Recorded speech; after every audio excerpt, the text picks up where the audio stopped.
Now that we have our back sprocket fixed, I want to go ahead and point this towards our front sprocket here.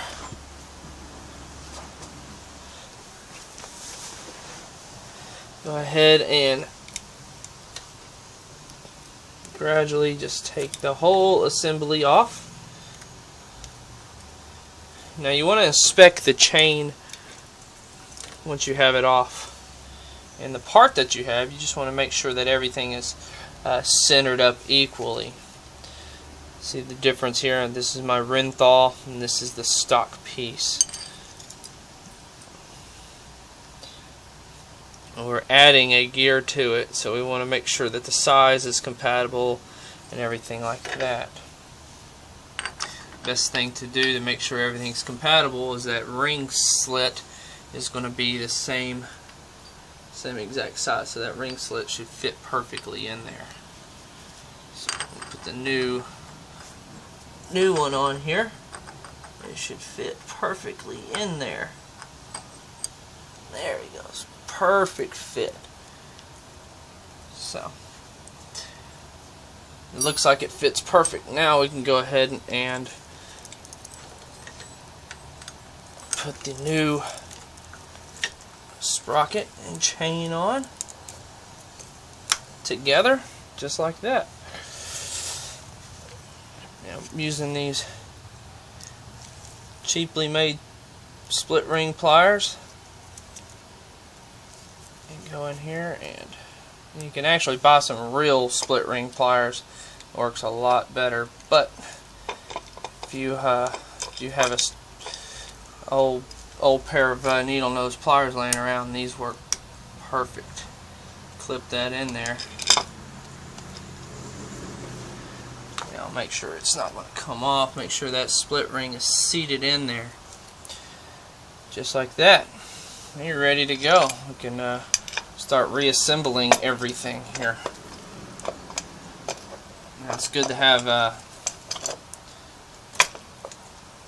torque wrench with you, just so you can put the right specified torque on these screws.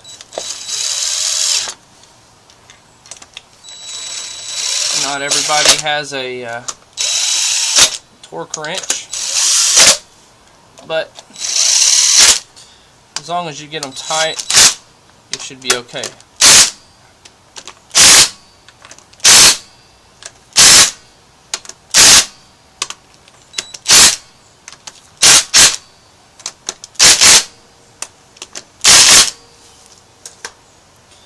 Start reassembling everything again. Now at this point you can actually adjust where you want your shifting lever to sit. You want it high or you want it low, just depends how you ride. You can put it low if you have your foot on top, or you can have it high if you like to hang your foot down. I actually like to hang my foot above the shifter, so it's just a lot more comfortable to ride, and plus if you're taking sharp corners, you're not downshifting while you're trying to put your foot on top where you're not scraping your foot. Go ahead and hand tighten this with your 10mm wrench. Tighten it up.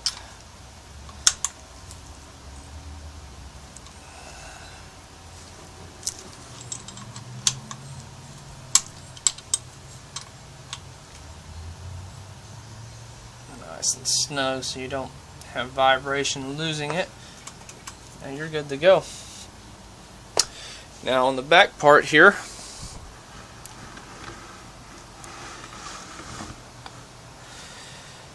just want to make sure that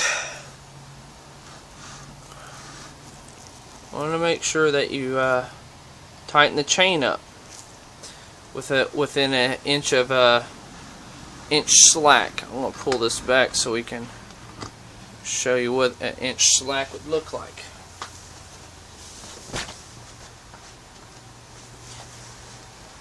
This is where you want to pull back your tire. Now have in mind that these motorcycles do have a marking on them where you can actually get them real close to exact center.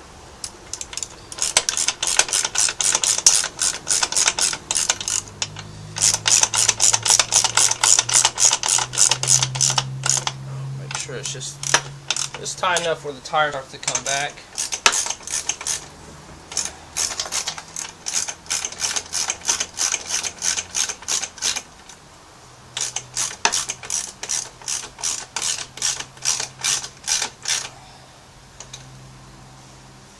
Make sure everything's squared up, where you're not trying to do something that you're over torquing or anything. Just gradually start pushing it back. Now watch your notches. Just make sure that you're perfect on both sides. Further back on my right side, I need to go right in the center. 1, 1, 1, 1.5.